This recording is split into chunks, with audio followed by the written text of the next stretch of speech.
Bismillahirrahmanirrahim. Assalamualaikum warahmatullahi wabarakatuh. Perkenalkan, nama saya Bayu Siswanto, NPM 18124446. Nah, di sini saya ingin memaparkan hasil makalah yang telah saya buat, yaitu tentang pengertian, hakikat, dan fungsi pendidikan holistik komprehensif. Langsung memasuki kepada pembahasan, yaitu pengertian, hakikat pendidikan holistik dan komprehensif. Pendidikan holistik dan komprehensif adalah pendidikan yang bertujuan untuk memberikan kebebasan siswa didik untuk mengembangkan diri, tidak saja secara intelektual tetapi memfasilitasi perkembangan jiwa dan raga secara keseluruhan, sehingga tercipta manusia Indonesia yang berkarakter kuat, yang mampu mengangkat harkat bangsa, mewujudkan manusia yang merdeka sebagaimana diungkapkan oleh Ki Hajar Dewantara. Yaitu manusia utuh dan merdeka yang hidup lahir batinnya tidak tergantung pada orang lain, akan tetapi berstandar atas kekuatan sendiri. Sedangkan pendidikan holistik komprehensif adalah pendidikan holistik yang berbasis pada multi pendekatan, seperti pendekatan psikologi, pendekatan karakter, pendekatan sosial, emosional, spiritual, intelektual, dan lain sebagainya.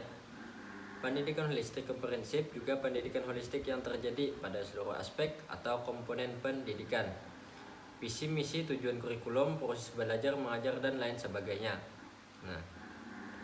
Dari paradigma pendidikan holistik, maka pendidikan holistik dapat ditinjau dari beberapa sudut pandang yang sejalan dengannya, yaitu yang pertama, satu, ditinjau dari sudut pandang Islam.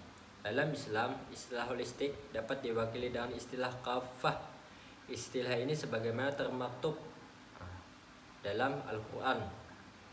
Quran Surah Al-Baqarah ayat 208. A'udzubillahi minasyaitonirrajim. Bismillahirrahmanirrahim. Ya ayyuhalladzina amanu adkhulu fi silmi kafah wa la tattabi'u khutuwatis syaitan innahu lakum aduwwun mubin.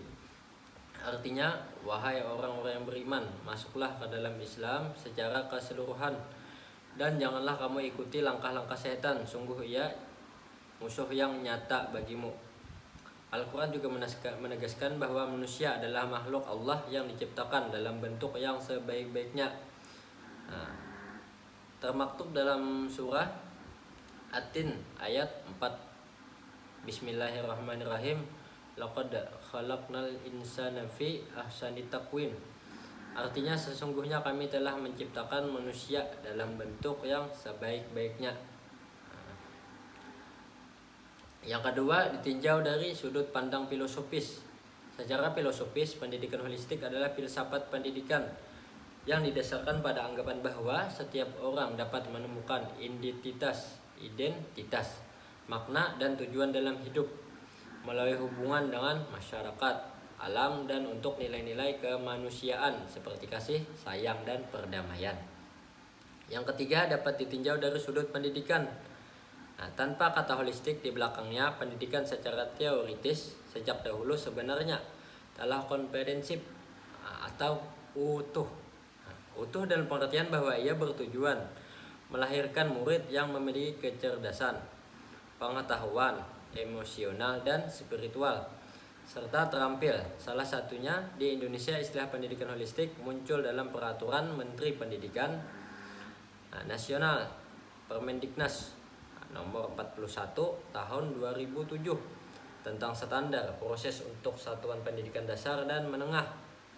Dalam peraturan tersebut, holistik didefinisikan sebagai cara memandang segala sesuatu sebagai bagian yang tidak terpisahkan dengan yang lain yang lebih luas. Hakikat pendidikan. Lalu hakikat pendidikan holistik komprehensif adalah pembentukan manusia ke arah yang dicita-citakan. Begitupun dengan pendidikan Islam adalah proses pembentukan manusia ke arah yang dicita-citakan Islam. Melihat kepada kegiatan pendidikan Islam di Indonesia, maka bisa dipastikan bahwa pendidikan Islam tersebut telah memainkan peranannya dalam rangka mencerdaskan kehidupan bangsa. Pendidikan Islam diakui keberadaannya dalam sistem pendidikan nasional yang dibagi kepada tiga hal. Pertama, pendidikan Islam sebagai lembaga. Yang kedua, pendidikan Islam sebagai mata pelajaran. Dan yang ketiga, pendidikan Islam sebagai nilai. Masuk ke selanjutnya, yaitu fungsi. Fungsi pendidikan holistik komprehensif. Menurut Abdul Wajid dan Dian Andayani dalam bukunya Pendidikan Agama Islam berbasis kompetensi, kurikulum pendidikan agama Islam untuk sekolah atau madrasah menengah berfungsi sebagai di bawah ini yang akan disebutkan. Yang pertama, pengembangan, yaitu meningkatkan keimanan dan ketakwaan peserta didik kepada Allah Subhanahu wa taala yang telah ditanamkan dalam lingkungan keluarga. Pada dasarnya pertama-tama kewajiban menanamkan keimanan dan ketakwaan dilakukan oleh setiap orang tua dalam keluarga. Sekolah berfungsi menumbuh kembangkan agar keimanan dan ketakwaan tersebut dapat berkembang secara optimal sesuai dengan tingkat perkembangannya. Yang kedua, penanaman nilai sebagai pedoman hidup untuk mencari kebahagiaan hidup di dunia dan di akhirat. Yang ketiga, penyesuaian mental, yaitu untuk menyesuaikan diri dengan lingkungannya, baik lingkungan fisik, lingkungan sosial, dan mengubah lingkungannya sesuai dengan ajaran agama Islam. Yang keempat, perbaikan, yaitu memperbaiki kesalahan-kesalahan, kekurangan-kekurangan, dan kelemahan-kelemahan peserta didik dalam keyakinan, pemahaman, dan pengalaman ajaran dalam kehidupan sehari-hari. Yang kelima, pencegahan. Di sini pencegahan ini berfungsi untuk menangkal hal-hal yang negatif dari lingkungannya atau budaya lain yang dapat membahayakan dirinya dan menghambat perkembangannya menuju manusia Indonesia yang seutuhnya. Yang keenam, pengajaran tentang ilmu pengetahuan keagamaan secara umum, sistem dan fungsionalnya.